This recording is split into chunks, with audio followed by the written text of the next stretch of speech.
Okay, can you all hear me okay still? See my screen? Yes? Yes, Great. we got you. Okay, awesome. Well, hello again, everybody. Thank you so much for joining us today. It's great to have 30 plus people here from across Massachusetts to talk to us about how we might be able to partner together. Again, my name is Emily Steinberg, and I am the Director of Programs and Strategic Growth at Lead for America, specifically focused on our American Connection Corps, or our ACC program, as we call it for short. And as I mentioned previously, we are a collaboration. We are run by Lead for America as a national nonprofit, but we receive federal funds through AmeriCorps to place these amazing ACC AmeriCorps fellows across the country. And we are also recipients of various corporate funding and sponsorship through the American Connection Project Coalition partners.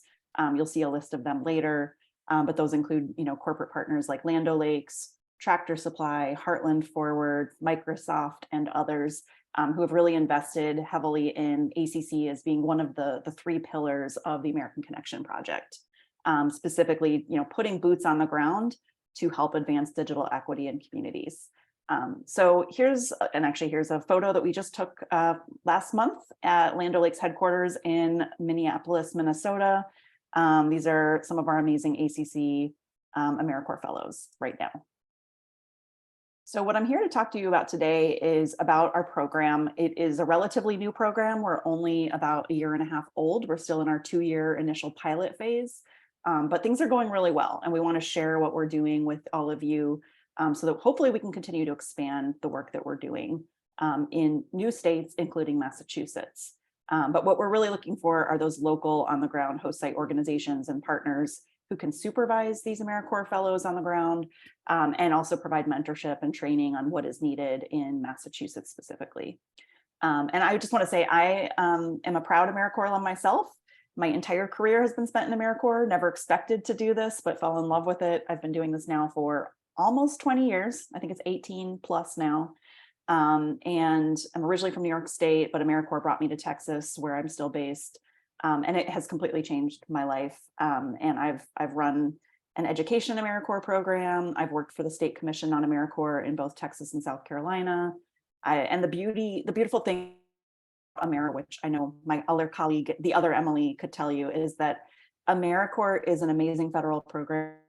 It's truly a public-private partnership that can be leveraged to accomplish so much good in so many different focus areas. I've successfully leveraged AmeriCorps to work on college access and success. In Texas, I helped expand it for disaster services and response. We have programs working in housing and economic development, veterans and military families, and so much more. COVID-19 related, public health related things. And I just am very proud that our ACC program is really the first and only national digital equity AmeriCorps program, and I believe the only infrastructure related AmeriCorps program right now. So it's pretty cool. I'm pretty proud of that fact. And yeah, I think it's really neat what we can accomplish over the next 5 years. So I'm going to talk to you today about what our fellows are doing, some of our proof points and what we're seeing so far. Also going to talk to you about our 3 to 5 year vision and how we can partner. So what you see on the screen here is some of our impact numbers that I wanted to share with all of you. This is from basically all of 2022.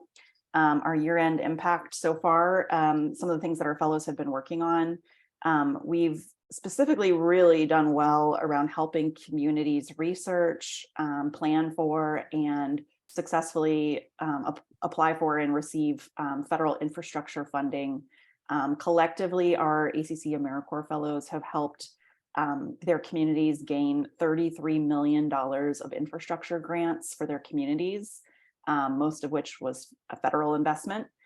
They can't directly write grants, but they can help you collaborate, coordinate, research, do the data mining, the mapping, and help develop the proposed project that federal funding could support. Our fellows have also been, organizing, forming, and supporting broadband action teams. Collectively, they've already done that in 38. They've already coordinated 38 BATs across the country, and serve as kind of backbone members of those BATs when they are able to. They're also, as I heard many of you talking about, helping enroll families and households in ACP for affordable broadband. So this past year, we helped sign up 3,400 plus individuals and households in ACP. I also heard some of you talk about device distribution. I'd like to do more of this, but we did collectively help distribute 1,800 plus devices last year. They're also doing things like speed mapping tests to help really demonstrate where there are issue areas, even if maybe the government is saying broadband is fine in your area, where they're helping demonstrate through data how that may not be the case. And we currently have about 50 AmeriCorps placements across the country through ACC. And then I wanted to share some of our most recent quarterly impact. So just from this past quarter alone, we have really significantly seen some growth as our fellows have really gotten more and more comfortable in their role. We actually just recently did 11,000 reported ACP signups in this past quarter. So a big push there. We've helped 1,800 homes get connected to fiber. We've offered workshops in digital skilling to 237 individuals. Again, that's something I'd like to see us do even more of. And just in this past quarter, helped 10 infrastructure grants get submitted through local communities. And you see here on the bottom of the screen, this is one of our ACC AmeriCorps fellows in Nebraska. This is Kenny. He is a really awesome support to his host site. And you see a quote here from his host site supervisor, Auburn. So what do our fellows do? You saw some examples, but they really work across 3 different buckets of service. And the first kind of bucket that they're working on is access. I know I'm preaching to the choir here a little bit, but 24 million Americans still live in digital deserts without adequate broadband access. That is absolutely unacceptable in the year 2022 and soon to be 2023. And 19 million of those people are living in rural areas. 1.4 million of them are in tribal lands. So we definitely have made it a focus of our work to focus predominantly on lesser served rural areas, but we do have about 40% of our fellows are placed in more urban areas and 60% focused on rural. But we definitely do have a focus on rural. And as you see here in this photo, this is Oliver, one of our fellows who recently helped Gage County in Nebraska, which is a very troubled county when it comes to broadband, access $10 million of public-private funding through a NextLink ISP partnership that is going to deliver 2 gig speeds to 1,000 unserved households in Nebraska. The second bucket of work that our fellows work on is adoption. So making sure that they actually, once they have access to it, that they're actually using it and accessing it. And so 20.4 million Americans have access to internet, but have not really adopted it into their households. Maybe it's not affordable. Maybe they don't know how to sign up. Maybe they don't realize it's even available to them. And so we have fellows like Maddie here that you see, who is serving with the mayor's office in Little Rock, Arkansas, really expanding ACP enrollment, particularly to Spanish-speaking communities, by providing bilingual awareness flyers that were sent out through all the local school districts' food assistance bags, doing registration drives and creating public service announcements on 4 local radio stations, specifically letting people know if they qualify for ACP or EBB. So really proud of Maddie's work and her work in Arkansas in particular. And last but not least, the third kind of area of work for our fellows is digital skilling or digital literacy. So directly training folks who may not really understand how to use the internet, how it can impact their lives and benefit them. So 31.8 million Americans do not have sufficient comfort or skills with technology to use a computer. I actually would put my own parents in that category. Every time I see them, it's like a digital skilling class.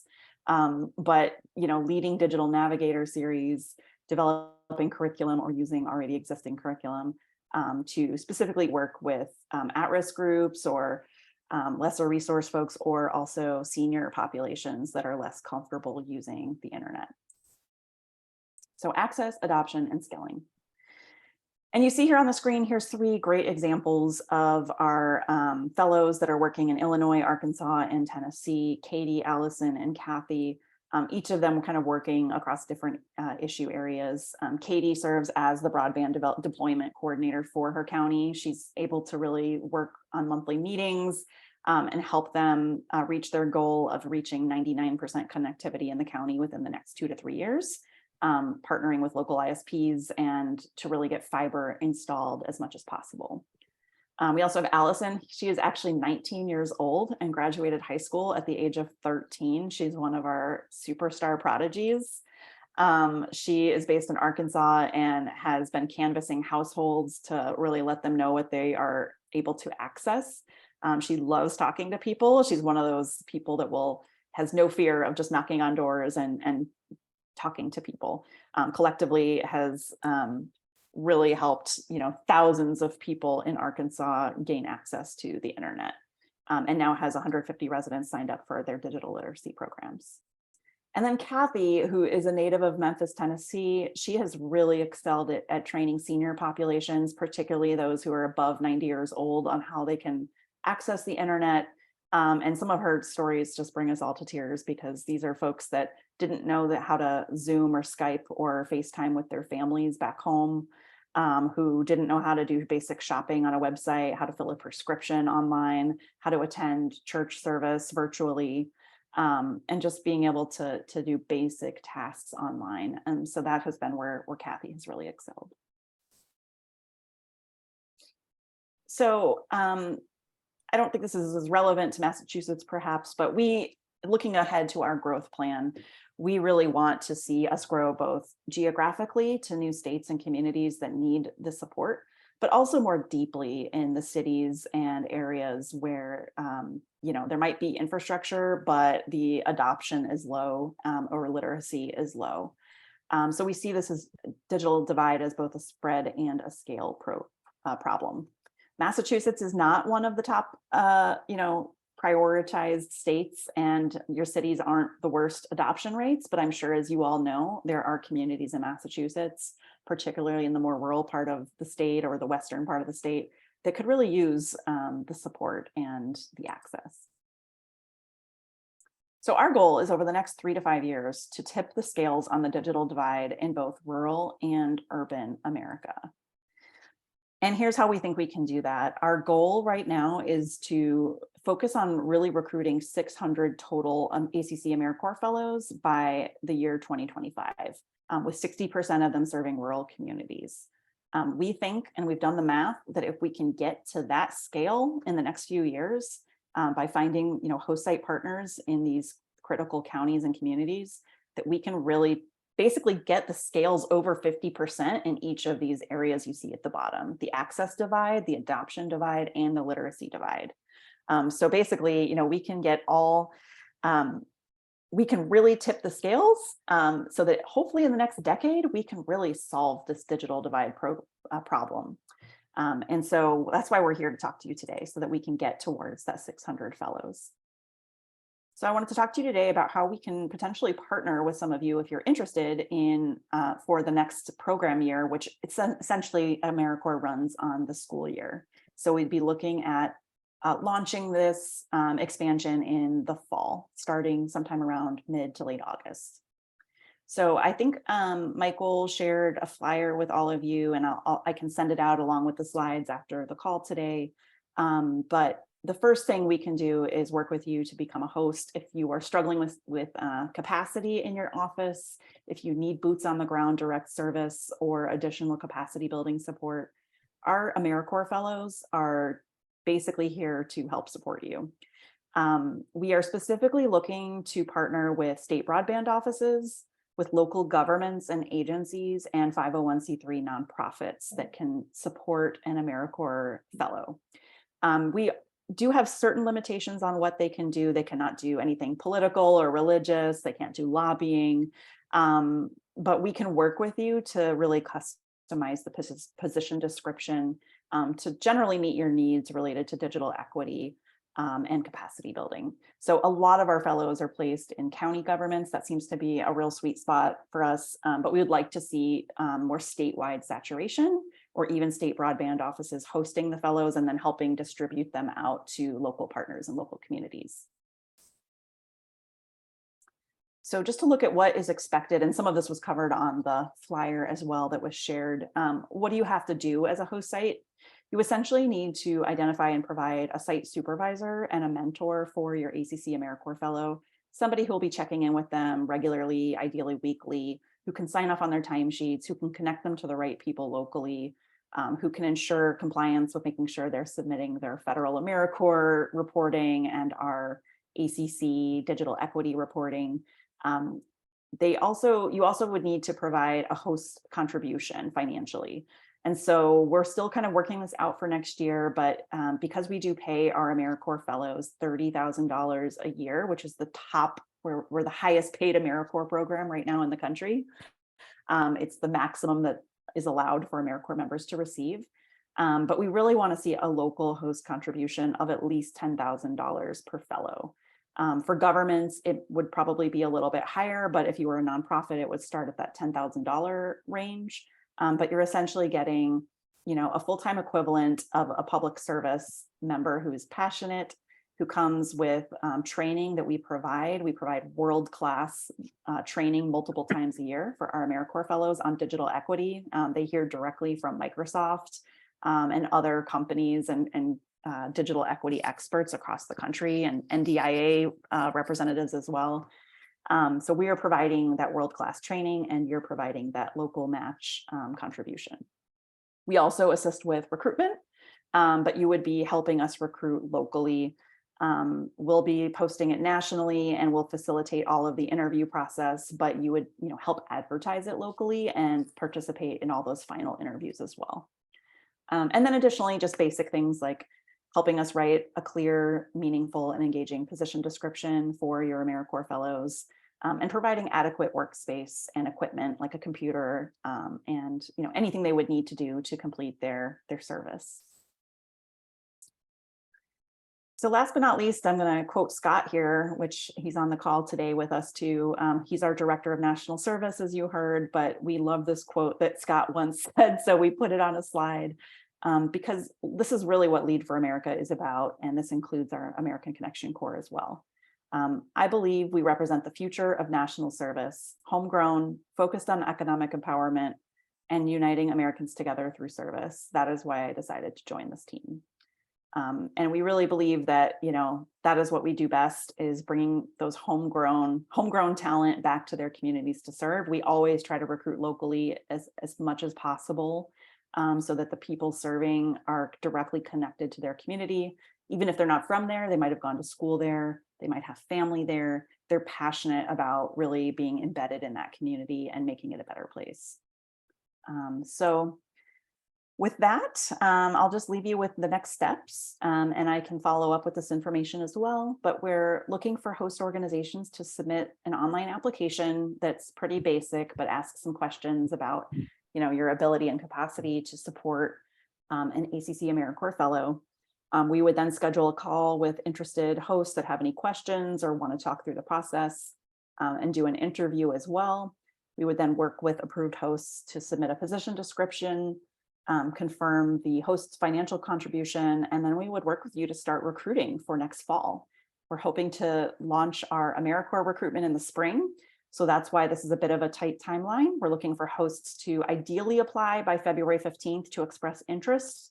It doesn't mean, it's set in stone, but at least express interest by February 15th, and then finish your applications and no later than April 1st so that we can recruit an AmeriCorps member for you by the fall. So that is the next step. So yeah, aside from hosting a fellow, if you're not able to do that, there are some other things you can do to help support our growth of the American Connection Corps. The most simple thing is just connect us with other potential hosts or partners that might want to know about what we're doing. We will also be attending the NDIA conference in San Antonio in February, so would love to meet up with any of you who might be there. Some of us will be facilitating some lightning rounds. We'll probably be having an expo booth as well, so would love to connect with you there or anybody else you know. And then just continue advocating for investment in digital equity core models like us. I think, as we all know, there's a lot of federal money coming down the pipeline for broadband and digital equity.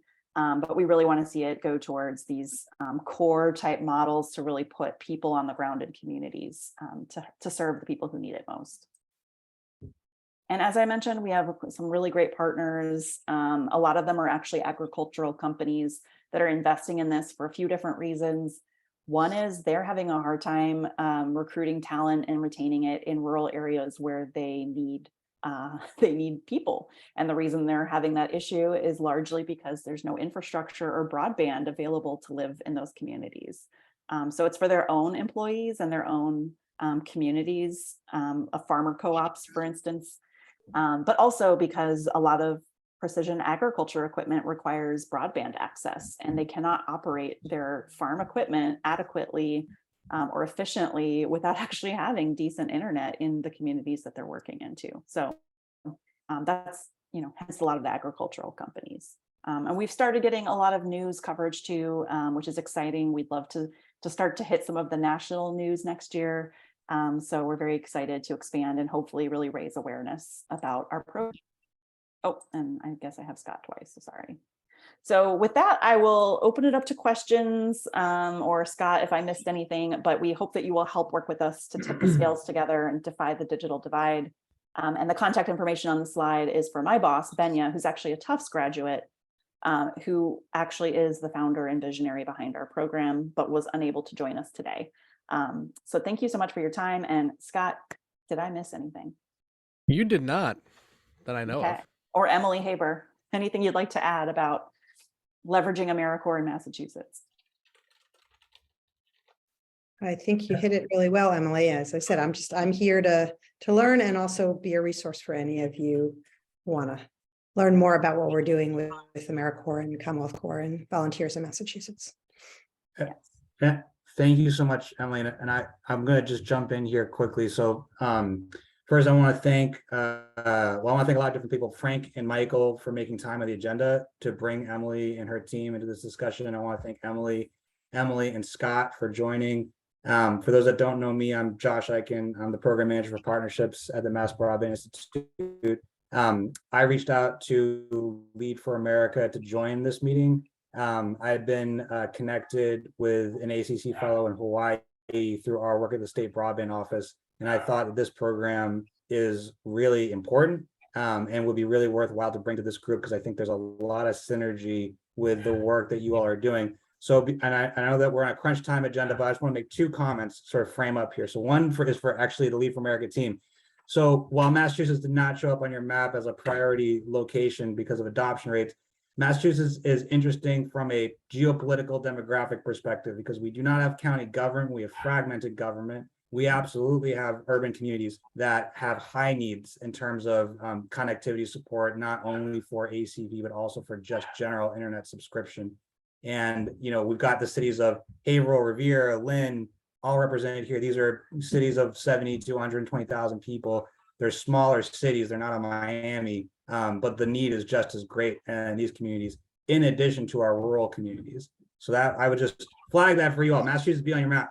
For my colleagues from Massachusetts here, I would say if this is an interesting program for you, let me know. Again, I've been in touch with the Lead for America team, and I think that there's an opportunity for us to coordinate in a fashion around this. And I would love to play the role to help that coordination happen. So as you're thinking about this and walking away, I believe everybody has my contact info, but I'll make sure you guys get it. Let me know, and I would love to talk with you more about how we can coordinate more around this. With that, I will step back. I see Lauren's hand up. I would love to hear everyone's thoughts on this program.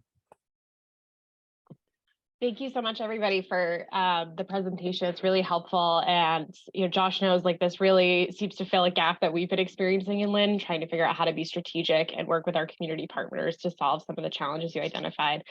The question that I had, I think you said this, I just need a repeat for the cost level for the fellows. Were you saying that they get a $30,000 salary and then whatever the community fundraise would go on top of that?